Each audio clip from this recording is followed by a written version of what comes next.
Friends എല്ലാവർക്കും നമസ്കാരം. നമ്മുടെ ഇഷ്ടപരമ്പരയുടെ ഇന്നത്തെ പുതുപുത്തൻ വിശേഷങ്ങളിലേക്ക് ഏവർക്കും സ്വാഗതം. അങ്ങനെ ഗംഗയും വിനീതും കൂടി സംസാരിച്ചുകൊണ്ട് നിൽക്കുകയാണ് കേട്ടോ. അല്ല വിനീതേട്ടാ, എന്നിട്ട് അച്ഛൻ എന്താ പറഞ്ഞത് എന്ന് ചോദിക്കുകയാണ്.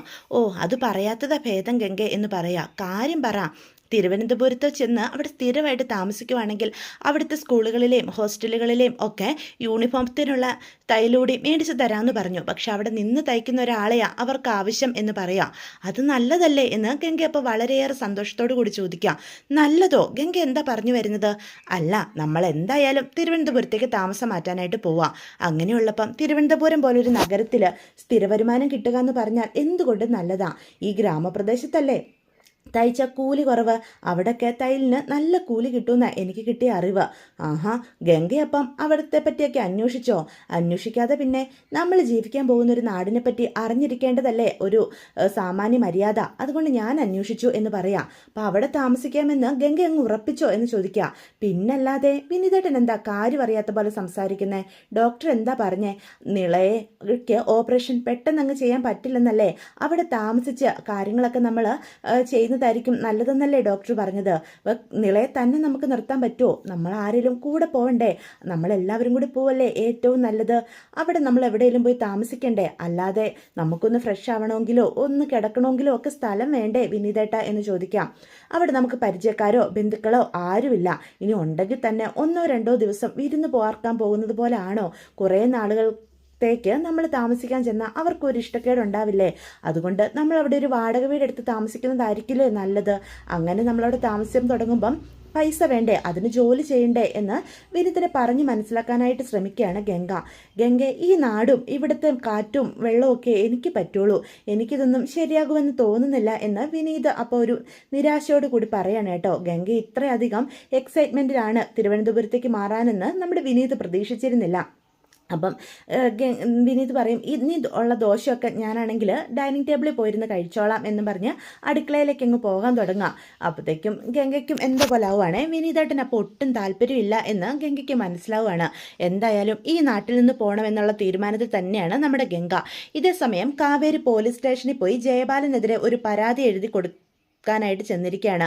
പക്ഷെ പോലീസുകാർ ആ പരാതി മേടിക്കുന്നില്ല. അപ്പോൾ കാവേരി ചോദിക്കും, സാർ എന്താ ഈ പരാതി മേടിക്കാത്തത് എന്ന് ചോദിക്കാം. കുട്ടി ജയപാലനെതിരെ പലതവണ കുട്ടി പരാതി തന്നതാ. അപ്പോഴൊക്കെ ബിബിൻ സാറ് കൊച്ചിനോട് പറഞ്ഞിട്ടുള്ളതാ കാര്യം. എൻ്റെ കുട്ടി, എനിക്ക് ഭാര്യയും മക്കളും ഒക്കെ ഉള്ളതാ. ഈ നാട്ടിൽ സമാധാനത്തോടു കൂടി ജീവിക്കണം. അയാൾക്കെതിരെ എന്തെങ്കിലും ചെയ്തു കഴിഞ്ഞാൽ കുടുംബം അടക്കം നശിപ്പിച്ച് കളയും.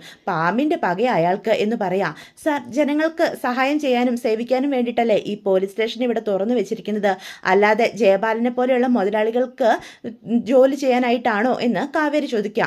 കുട്ടി എന്ത് വേണമെങ്കിലും പറഞ്ഞോ, ഇനി അതല്ല മേലുദ്യോഗസ്ഥരുടെ അടുത്ത് പോകണമെങ്കിൽ പോയിക്കോ, പക്ഷെ ഈ പരാതി ഈ പോലീസ് സ്റ്റേഷനിൽ മേടിക്കത്തില്ല എന്ന് തീർത്തു പറയാണ്. ഇത് എവിടുത്തെ ന്യായമാണ് സാർ എന്ന് കാവേരി വീണ്ടും ചോദിക്കുക. അങ്ങനെ വെറും കൈയോടെ പോകാൻ വേണ്ടിയിട്ടല്ല ഞാൻ ഇങ്ങോട്ട് വന്നത്. കാവേരി ഇവിടെ വന്ന് പരാതി തന്നിട്ടുണ്ടെങ്കിൽ അത് സ്വീകരിക്കാതെ ഇവിടുന്ന് പോകത്തില്ല എന്ന് നിർബന്ധപൂർവ്വം പറയാം. കുട്ടി, ഞങ്ങളെ കൊണ്ട് എന്തായാലും ജയപാലനെതിരെ പരാതി മേടിക്കാനായിട്ട് സാധിക്കില്ല. പുതിയ ഏതെങ്കിലും ഒരു അവതാരം ഈ പോലീസ് സ്റ്റേഷനിൽ വരണം, അല്ലാതെ ഒന്നും സാധിക്കില്ല എന്ന് പറ്റുക. അപ്പോഴത്തേക്കും കാവേരി പറയും, സാറ് കണ്ടോ ഈ പരാതി ഇവിടുന്ന് നിങ്ങൾ മേടിക്കാതെ ഞാൻ പോകില്ല എന്നും പറഞ്ഞ് നിലത്തേക്ക് കാവേരി അങ്ങോട്ട് ഇരിക്കുക. എൻ്റെ പരാതി മേടിച്ചിട്ട് ഞാൻ ഇവിടുന്ന് അനങ്ങാൻ പോകുന്നുള്ളൂ എന്ന് പറയാം.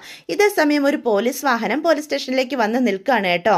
അപ്പം നല്ല സ്ലോ മോഷനിൽ അടിപൊളിയായിട്ടാണ് അത് വന്ന് നിൽക്കുന്നത്. കുട്ടി ഇത് എന്ത് വിചാരിച്ചാ? കുട്ടി എന്തൊക്കെ ചെയ്തിട്ടും ഒരു കാര്യമില്ല എന്ന് പറയാണ്. അപ്പം പോലീസുകാരെ ഇതേ സമയം പുതിയ ഒരു പോലീസ് ഓഫീസർ വന്നിറങ്ങുകയാണ്. അതൊരു ലേഡിയാണ് കേട്ടോ. അപ്പം സമയം വേറൊരു കോൺസ്റ്റബിൾ വന്ന് അയാളുടെ മേലുദ്യോഗസ്ഥനോട് പറയാം, സാറേ ഈ പെൺകുട്ടിയുടെ കേസ് എങ്ങനെയെങ്കിലും സോൾവ് ആക്കി വിടാൻ നോക്ക്, SI സാറ് വരാൻ സമയമായി എന്ന് പറയാണ്. ഇതേസമയം പുതിയ SI ആ പോലീസ് സ്റ്റേഷനിൽ ചാർജ് എടുക്കുകയാണ് കേട്ടോ. പെട്ടെന്ന് കാവേരി പരാതി നൽകാനായിട്ട് ചെന്ന പോലീസുകാരൻ കാവേരിയുടെ അടുത്തേക്ക് ചെല്ലുക. എഴുന്നേൽക്കടി അവിടുന്ന് എന്ന് ശബ്ദം ഉയർത്തി പറയാം. സാറിന് പരാതി വാങ്ങാൻ സൗകര്യം ഇല്ലെന്ന് അല്ലേ പറഞ്ഞത്? എനിക്കിവിടുന്ന് എഴുന്നേൽക്കാനും സൗകര്യമില്ല. സാർ എന്താണെന്ന് വെച്ചാൽ ചെയ്യുക എന്ന് കാവേരി പറയും. തൂക്കിയെടുത്ത് നിന്നെ ലോക്കപ്പിലിടും, പിന്നെ നിനക്ക് ഇവിടെ സ്ഥിരതാമസമാക്കാം, മര്യാദക്ക് എഴുന്നേൽക്കടി എന്ന് പറയാം. അപ്പൊ കാവേരി പുച്ഛത്തോടു കൂടി പോലീസുകാരൻ നിൽക്കാം. മര്യാദക്ക് എഴുന്നേൽക്കടി എന്ന് പറഞ്ഞ് കാവേരിയുടെ കൈ പിടിക്കാൻ നോക്കുമ്പം കാവേരി രൂക്ഷമായിട്ട് അയാളെ നോക്കുകയാണ് കേട്ടോ. പെണ്ണുങ്ങളെ എന്തെങ്കിലും ചെയ്താലത്ത് നിയമമൊക്കെ എന്താണെന്ന് അയാൾക്ക് വ്യക്തമായിട്ട് അറിയാവുന്നത് കൊണ്ട് തന്നെ അയാൾ കൈ പിൻവലിക്കുക. എൻ്റെ ദേഹത്ത് തൊട്ടാ സാർ വിവരം അറിയും, അതൊരു പെണ്ണാണെന്നുള്ള പരിഗണനയിലൊന്നും അല്ല. ആ കേസ് എടുക്കുന്നത് കാവേരി ആയിരിക്കും. പിന്നെ സാറ് മര്യാദയ്ക്ക് ജീവിക്കില്ല. ഭാര്യയും കുഞ്ഞുങ്ങളും ഉള്ളതാണെന്നല്ലേ പറഞ്ഞത്. അവരെ വെറുതെ ആശുപത്രിയിൽ കാവലിരുത്തണ്ട എന്ന് കാവേരി തീർത്തു പറയാം. ഇതേസമയം കോൺസ്റ്റബിൾ വന്ന് പറയും, സാറേ പെട്ടെന്ന് സോൾവ് ആക്കാൻ ഞാൻ പറഞ്ഞതല്ലേ, ദേ പുതിയ SI മേഡം വന്നിട്ടുണ്ട് എന്ന് പറഞ്ഞ് കാണിച്ചു കൊടുക്കുകയാണേ. അപ്പോൾ കാവേരിയും ആരാണെന്ന് അറിയാനായിട്ട് തിരിഞ്ഞു നോക്കുക. ചാരുലത SI ഓഫ് പോലീസ് എന്നാണ് കേട്ടോ യൂണിഫോമിൽ എഴുതിയിരിക്കുന്നത്. അപ്പോൾ കാവേരി വളരെ പ്രതീക്ഷയോടുകൂടി തന്നെ അവരുടെ മുഖത്തേക്ക് നോക്കുവാണ്. ഇപ്പോൾ ഇവിടെ പുതിയതായിട്ട് കാണാത്ത ഒരു വ്യക്തിയാണല്ലോ എന്നൊരു ചിന്ത വരിക. പെട്ടെന്ന് ആ ലേഡി SI കാവേരിയുടെ അടുത്തേക്ക് വരികയാണ്. എന്താ ഇവിടെ എന്ന് ചോദിക്കുകയാണ്. അപ്പം അത് പിന്നെ മേഡം എന്ന് പറഞ്ഞ് അവർ പരുങ്ങി കളിക്കുക. എന്താ സോമൻ സാറേ പ്രശ്നം എന്ന് വീണ്ടും ചോദിക്കുക. അത് പ്രശ്നമൊന്നും ഇല്ല മേഡം, ഇത് ഒരു ഏടാകൂടം കേസാണ്, ഞാൻ സോൾവ് ആക്കിക്കോളാം എന്ന് പറയാം. എങ്കിലും എൻ്റെ സ്റ്റേഷൻ്റെ പരിധിയിൽ ഒരാൾ കുത്തിയിരിപ്പ് സമരം നടത്തുമ്പം അതിൻ്റെ കാരണം കൂടി ഞാനൊന്ന് അറിഞ്ഞിരിക്കണ്ടേ എന്ന് ചോദിക്കുക. അത് മേഡം എന്ന് ചോദിക്കുക. പെട്ടെന്ന് കാവേരി പറയും, പ്രശ്നം വേറൊന്നും അല്ല മേഡം, ഞാൻ കൊടുത്ത കംപ്ലൈൻറ്റ് മേടിക്കാൻ പറ്റില്ലെന്നാ ഇയാൾ പറയുന്നത് എന്ന് പറയണം. സാർ അത് പിന്നെ മേഡം ഇത് ഒരു കുഴപ്പം പിടിച്ച കേസാണ്, ഇതുമായി ബന്ധപ്പെട്ട CI വിപിൻ സാറിനെ വയനാട്ടിലേക്ക് തട്ടിയത് എന്ന് പറയാണ് കേട്ടോ. അപ്പോഴത്തേക്കും ചാരുലത പറയും, ഇയാൾ എഴുന്നേൽക്കടോ, എൻ്റെ പരാതി സ്വീകരിക്കണം മേഡം. എടോ എഴുന്നേൽക്ക്, പരാതിയൊക്കെ സ്വീകരിക്കാം, താനാദ്യം ഈ കുത്തിയിരിപ്പ് സമരം അവസാനിപ്പിക്കുക, എഴുന്നേറ്റ് വാടോ എന്ന് പുതിയ SI മേഡം കാവേരിയോട് പറയാണ് കേട്ടോ. എന്താ തൻ്റെ പരാതി, എന്താ തൻ്റെ പേര്? കാവേരി എന്ന് പറയും. കാന്താരിയോ എന്നപ്പം ചോദിക്കാൻ കേട്ടോ ചാരുലത മേഡം. ശരി കാവേരി നീ വാ, അകത്തേക്ക് വാ എന്ന് പറഞ്ഞ് കാവേരിയെ അവരുടെ ക്യാബിനിലേക്ക് ക്ഷണിക്കുകയാണ്. പെട്ടെന്ന് മറ്റുള്ള പോലീസുകാരോടായിട്ട് നമ്മുടെ ചാരുലത മേഡം പറയും, പിന്നെ സോമൻ സാറേ ഈ കുഴപ്പം പിടിച്ച കേസുകളൊക്കെ ഇനിയും ഇതുപോലെ ഉണ്ടെങ്കിലേ എനിക്ക് വിട്ടേക്ക്, നിങ്ങൾ ഇതിലൊന്നും വെറുതെ പിടിച്ച് തൂങ്ങാൻ നിൽക്കണ്ട, ഞാനിത് സോൾവ് ആക്കിക്കോളാം. പിന്നെ എനിക്കാണെങ്കിൽ വയനാട്ടിലൊക്കെ കറങ്ങാൻ വലിയ ആഗ്രഹമാണ്, നല്ല മലയോര പ്രദേശമല്ലേ, അതുമല്ല അടിപൊളി ക്ലൈമറ്റും, ചുമ്മാ ഒന്ന് കറങ്ങിയിട്ട് വരാന്നേ, ഒരേ സ്ഥലത്ത് തന്നെ ജോലി ചെയ്യുന്നതിനോട് എനിക്ക് ഒട്ടും ഇൻട്രസ്റ്റ് ഇല്ല സോമൻ സാറേ എന്ന് പറഞ്ഞിട്ട് SI അകത്തേക്ക് കയറി പോവാണ് കേട്ടോ. കാവേരി ചാരുലത മേഡത്തിന് മുന്നിലിരിക്കുക. എന്താണ് തൻ്റെ പരാതി എന്ന് വീണ്ടും കാവേരിയോട് ചോദിക്കുകയാണ്. അപ്പോഴത്തേക്കും കാവേരി കാര്യങ്ങളെല്ലാം പറഞ്ഞ് മനസ്സിലാക്കുകയാണ്. ഇതാണ് മേഡം സംഭവിച്ചത്, അയാൾ എൻ്റെ അച്ഛൻ്റെ പണം തട്ടിയെടുത്തത് മാത്രമായിരുന്നെങ്കിൽ ഞാൻ ഒരുപക്ഷെ ക്ഷമിച്ചേനെ, അയാൾ എൻ്റെ അച്ഛൻ്റെ ജീവനും കൂടി എടുത്തത്, അതൊരിക്കലും കാവേരി ക്ഷമിക്കില്ല. ജയപാലൻ്റെ തോട്ടക്കാരൻ ശിവരാമനും അച്ഛൻ്റെ അക്കൗണ്ട് ഉണ്ടായിരുന്ന ബാങ്കിൻ്റെ മാനേജറും ഒക്കെ തെളിവ് തരാൻ തയ്യാറാണ് മേഡം എന്ന് പറയാണ്.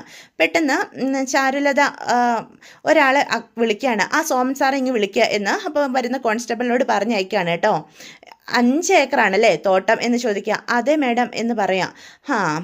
കുട്ടിയുടെ അച്ഛൻ എത്ര പണം കൊടുത്തു എന്നാ പറഞ്ഞത്? 50 ലക്ഷം രൂപ കൊടുത്തിരുന്നു മേഡം. തോട്ടത്തിൻ്റെ പണം മുഴുവനും കൊടുത്തതാ മേഡം, അതിനുള്ള തെളിവുകളൊക്കെ എൻ്റെ കയ്യിലുണ്ട്. അനിയത്തിക്കൊരു ഹാർട്ട് ഓപ്പറേഷൻ പറഞ്ഞിരിക്കുകയാണ് മേഡം. 10 ലക്ഷം രൂപ അതിന് ചിലവ് വരുമെന്നാണ് ഡോക്ടർമാർ പറഞ്ഞിരിക്കുന്നത്. അതിനുള്ള പണം കണ്ടെത്താൻ കഴിയാതെ പ്രയാസപ്പെടുമ്പോഴാണ് ഞങ്ങളുടെ പണം ജയപാലൻ അന്യായമായി കൈവശപ്പെടുത്തിയിരിക്കുന്നത്. ആ പണം ഞങ്ങൾക്കിപ്പോൾ തിരിച്ചു കിട്ടുവാണെങ്കിൽ അത് വലിയ സഹായമാണ് മേഡം എന്ന് പറയാം. അപ്പോൾ സോമൻ അങ്ങോട്ട് വരികയാണ്. ഈ കുട്ടിയുടെ പരാതി എന്താ സ്വീകരിക്കാതിരുന്നേ എന്ന് ചോദിക്കാം. അടിസ്ഥാനരഹിതമായ പരാതിയാണ് മേഡം എന്ന് അയാൾ പറയാം. അക്കാര്യം അന്വേഷിക്കാതെ താനങ്ങ് നിശ്ചയിച്ചോ എന്ന് ചോദിക്കാം. മുമ്പുണ്ടായിരുന്ന CI വിപിൻ സാർ അത് അന്വേഷിച്ചതാ. വിപിൻ സാർ എന്തന്വേഷിച്ചെന്ന് എന്ന് അപ്പം SI ചോദിക്കുകയാണ്. പരാതിയിൽ കുറ്റക്കാരനെന്ന് ആരോപിക്കുന്ന ആളെ ഈ ജയപാലനെ നിങ്ങൾ വിളിച്ചു വരുത്തി ചോദ്യം ചെയ്തിരുന്നോ എന്ന് ചോദിക്കുക. അത് പിന്നെ ജയപാലൻ സാറ് പണം തട്ടിയെടുത്തുന്ന ഈ കുട്ടി പറയുന്നത് അതൊരിക്കലും സത്യമല്ല, അയാളൊരു മാന്യനും സമൂഹത്തിൽ ഒരു നിലയും വിലയും ഒക്കെ ആളാ എന്ന് അപ്പം പറയാണ്. ആയിക്കോട്ടെ എന്നപ്പോൾ SI മേഡം പറയാം. സോമൻ സാറ് ഒരു കാര്യം ചെയ്യുക എന്നും പറഞ്ഞ് SI അയാളോട് സംസാരിക്കുക. ഈ പേപ്പറിൽ ഒരു ഒപ്പിട്ട് തന്നേക്ക്. എന്താണ് മേഡം എന്ന് ചോദിക്കുക. പോലീസ് ഉദ്യോഗം രാജിവെച്ചേക്കുന്നു, എന്താ ഒപ്പിട്ട് തരുവല്ലേ എന്ന് അപ്പം SI മേഡം ചോദിക്കാം. പെട്ടെന്നാട്ടെ എന്ന് പറയാണ്. എന്താ ഒപ്പിട്ട് തരുന്നില്ലേ? ഈ പണി നിർത്തിപ്പോയിട്ട് താനാ ജയപാലൻ്റെ കുക്കോ തോട്ടക്കാരനോ ഒക്കെ ആയി നിന്ന് ജോലി ചെയ്യുക. സാറിന് പറ്റിയ ജോലി അതാ.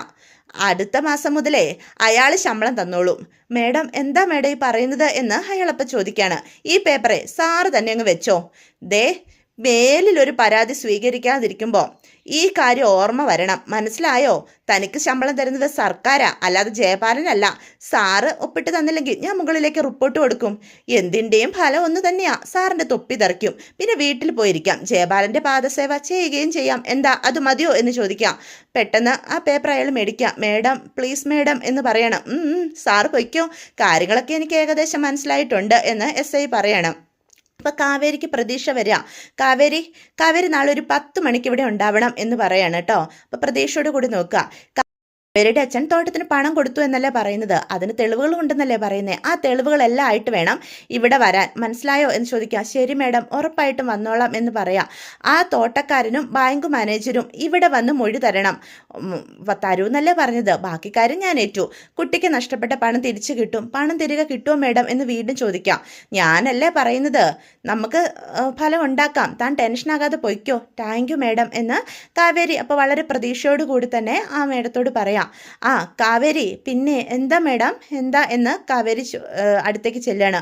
വൺ മോർ തിങ് എന്ന് പറഞ്ഞ് എസ് ഐ കാവേരിയുടെ അടുത്തേക്ക് വീണ്ടും ചെല്ലാം. എന്താ മേഡം കാര്യം എന്ന് ചോദിക്കാം. നീതി ന്യായവും നടപ്പിലാക്കി കിട്ടാനുള്ള കുത്തിയിരിപ്പ് സമരമൊന്നും ഇനി വേണ്ട കേട്ടോ എന്ന് പറയാണ്. ഈ പോലീസ് സ്റ്റേഷനിൽ ഒരു നാഥയുണ്ട്, ഇവിടെ വന്ന് എന്തും പറയാം. ഇവിടെ ഒരു നാഥയുണ്ട്, പേര് ചാരുലത, മറന്നു പോകരുത് എന്ന് പറയാം. താങ്ക് യു മേഡം, എനിക്കിപ്പോൾ പ്രതീക്ഷയുണ്ട്, ഞങ്ങൾക്ക് നീതി കിട്ടുമെന്ന്. മേഡത്തിൽ എനിക്ക് അത്രയേറെ വിശ്വാസമുണ്ട് എന്ന് പറയാണ്. അങ്ങനെ പുതിയ എസ് ഐയുടെ ഇടപെടലിൽ നമ്മുടെ കാവേരിക്ക് അനുകൂലമായിട്ട് കാര്യങ്ങളൊക്കെ വരികയാണ്. കാവേരിക്കും ഒരുപാട് സന്തോഷം ഉണ്ടാവുകയാണ്.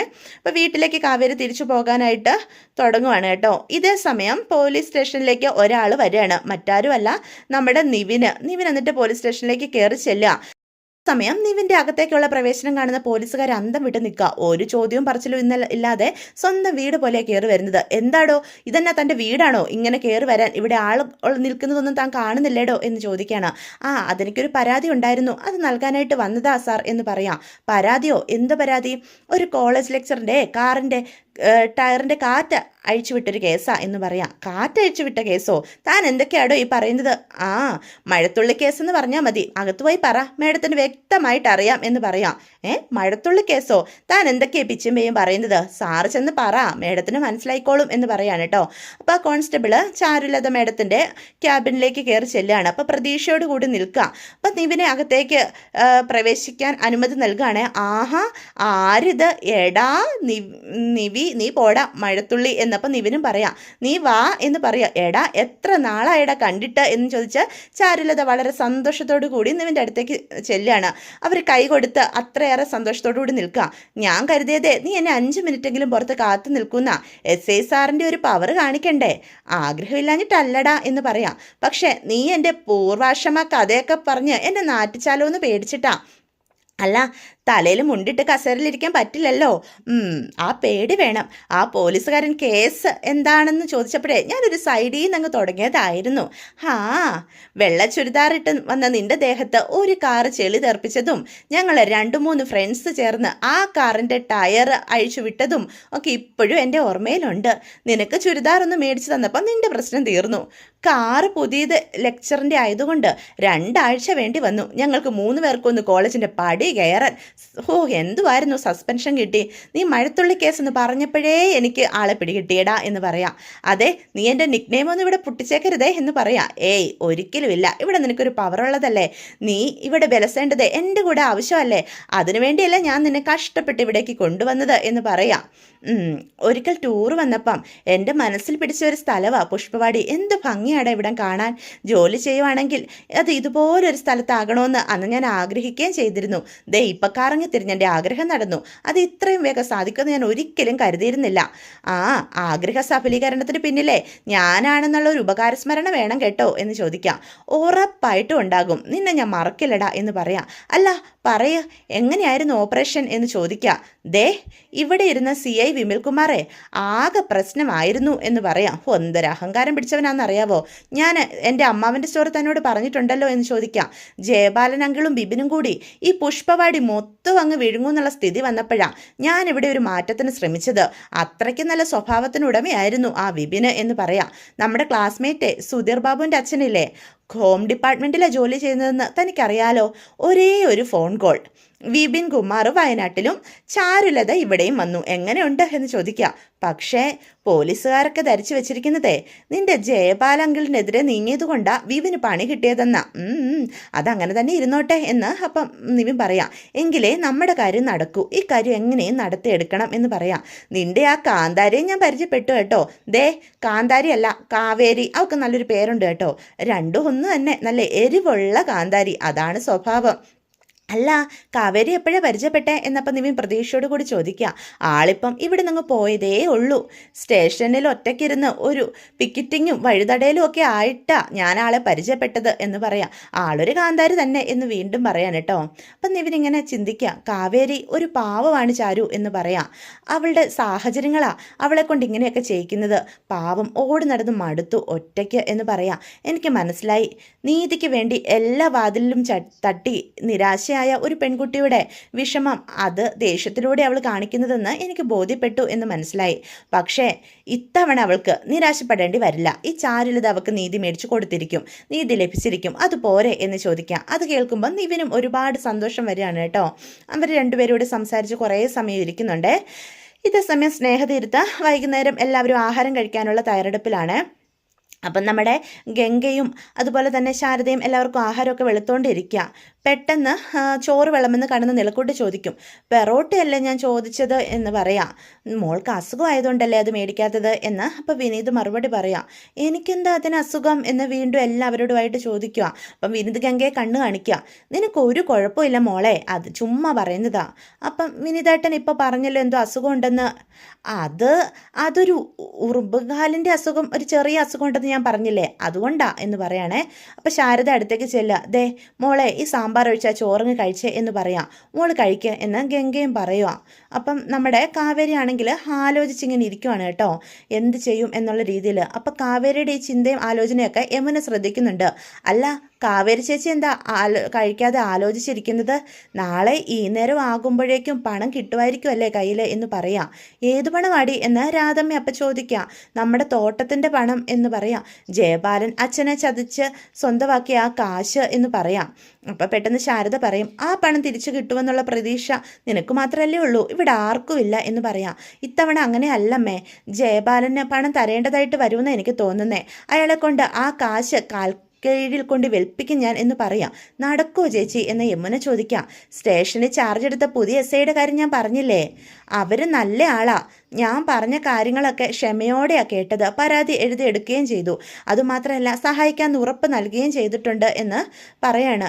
ജയപാലന് നാളെ സ്റ്റേഷനിലേക്ക് വിളിപ്പിച്ചിട്ടുണ്ട്. നമ്മുടെ കൈവശമുള്ള തെളിവുകളുമായിട്ട് ചെന്നാൽ ഉറപ്പായിട്ടും പണം വാങ്ങിത്തരാമെന്നാണ് ചാരുലത മേഡം പറഞ്ഞിരിക്കുന്നത്. പണം തിരിച്ചു കിട്ടാൻ നമ്മുടെ കയ്യിൽ തെളിവുകളൊക്കെ മതിയാകുമോ ചേച്ചി? ഇതൊക്കെ സ്ട്രോങ് തെളിവുകളാണോ എന്ന് യമുന ചോദിക്കാം. ഇപ്പം നമ്മുടെ കയ്യിലൊരു ഡയറി മാത്രമല്ലല്ലോ, അച്ഛൻ ഗൾഫിൽ ഉപയോഗിച്ചിരുന്ന മൊബൈലും ഒരു സ്ട്രോങ് എവിഡൻസ് തന്നെ എന്ന് പറയാണ്. ത്തിന് വേണ്ടി ജയപാലന് പണം കൈമാറിയതിൻ്റെ എല്ലാ ഡീറ്റെയിൽസും അതിൽ വ്യക്തമായിട്ടുണ്ട്. അതും അച്ഛൻ്റെ വോയിസ് തന്നെയല്ലേ. അതുമായിട്ട് ബന്ധപ്പെട്ട് അച്ഛന് അയച്ച വോയിസ് മെസ്സേജുകളും ജയപാലൻ അതിന് നൽകിയ മറുപടിയും എല്ലാം വ്യക്തമായിട്ട് അതിലുണ്ട്. അതിന് പുറമെയാ കോൾ റെക്കോർഡുകളും അതുപോലെ ടെക്സ്റ്റ് മെസ്സേജുകളും ഒക്കെ എന്ന് പറയാം. ഒരു സംശയം ചോദിക്കട്ടെ ചേച്ചി എന്ന് യമുന പറയാം. അന്നത്തെ CI വിപിൻ കുമാർ പറഞ്ഞിരുന്നില്ലേ ഈ തെളിവുകളൊക്കെ ആർട്ടിഫിഷ്യലായിട്ട് ക്രിയേറ്റ് ചെയ്തതാണെന്നൊക്കെ. ജയപാലൻ അങ്ങനെ വാദിച്ചാലോ എന്ന് അപ്പം കാവേരി ചോദിക്കുക. പിന്നീട് എഴുതി ചേർത്തതാണെന്ന് സംശയിക്കണം എന്ന് പറഞ്ഞത് ഡയറിയുടെ കാര്യത്തിലല്ലേ. പക്ഷേ മൊബൈലിൽ അങ്ങനെയൊന്നും പറ്റില്ലല്ലോ. കോൾ റെക്കോർഡും ചാറ്റും മെസ്സേജും ഒക്കെ ഏത് സമയത്താണെന്നുള്ളതെന്ന് പോലീസിന് അവരുടെ ആ ഡേറ്റ് മനസ്സിലാക്കിയാൽ തന്നെ അവർക്കും അത് മനസ്സിലാകും. കാരണം അതിൽ കറക്റ്റായിട്ട് സമയവും ഡേറ്റും ഒക്കെ ഉണ്ടല്ലോ. അപ്പം ഗംഗ പറയും, അപ്പം ജയപാലൻ കുടുങ്ങുന്ന ഉറപ്പാണോടി? സംശയം എന്താ? ഗംഗേച്ചിയും വിനീതേട്ടനും കൂടി വരണം ആ കാഴ്ച കാണാൻ പോലീസ് സ്റ്റേഷനിൽ എന്ന് പറയാം. അപ്പം വിനീത് ഇങ്ങനെ ചിന്തിച്ച് നിൽക്കാം. എപ്പോഴാണ് നാളെ സ്റ്റേഷനിൽ ചെല്ലണമെന്ന് പറഞ്ഞിരിക്കുന്നത് എന്ന് ചോദിക്കാം വിനീത്. എന്തായാലും ഞങ്ങൾ വരാം. രാവിലെ ഒരു കല്യാണത്തിനുള്ള ഡ്രസ്സ് തയ്ച്ചു കൊടുക്കാനുണ്ടായിരുന്നു. അത് ഞാൻ നേരത്തെ തീർത്ത് വെച്ചോളാം. സാരമില്ല, നിങ്ങൾ രണ്ടുപേരൂടി കടയിലേക്ക് വന്നാൽ മതി, നമുക്ക് ഒരുമിച്ച് പോകാം എന്ന് വിനീത് പറയാം. അപ്പം ശരി എന്നുള്ള രീതിയിൽ തലയാട്ടാം. തിരുവനന്തപുരത്തുള്ള 1-2 ഫ്രണ്ട്സിനെയൊക്കെ ഞാൻ വിളിച്ചിട്ടുണ്ട് എന്ന് അപ്പം കാവേരി എല്ലാവരോടുമായിട്ട് പറയാം. അവിടെ ജോലി കിട്ടാനൊക്കെ വളരെ എളുപ്പമാണെന്നാണ് അവരെല്ലാവരും പറയുന്നത്. പണം കിട്ടിയാൽ നമുക്ക് എത്രയും വേഗം ഇവിടുന്ന് പോകാം എന്ന് പറയണേ. അത് മാത്രം കേൾക്കുമ്പോൾ വിനീതിനാകെ ഒരു നിരാശ തോന്നുക. ഈ നാട് വിട്ടിട്ട് എങ്ങോട്ടും പോകാൻ വിനീതിൻ്റെ മനസ്സ് ഒട്ടും തന്നെ സമ്മതിക്കുന്നില്ല. അതുപോലെ തന്നെ നിരാശയുള്ള മറ്റൊരാളൂടെ ഉണ്ട്. മറ്റാരുമല്ല, നമ്മുടെ യമുനയും ആകെ ചോറ് പിന്നെ കഴിക്കാതെ ചിന്തയോടെ ഇരിക്കുക. നിവിനുള്ള ഈ നാട് വിട്ട് പോകാൻ ഒരിക്കലും മനസ്സ് അനുവദിക്കുന്നില്ല, അത്ര തന്നെ. അപ്പോൾ ഇതൊക്കെയാണ് ഇന്നത്തെ വിശേഷങ്ങൾ. അപ്പോൾ വീഡിയോ ഇഷ്ടപ്പെടുവാണെങ്കിൽ ലൈക്ക് ചെയ്യാനും ഹൈപ്പ് ചെയ്യാനൊന്നും ആരും മറന്നു പോകരുത്. അപ്പോൾ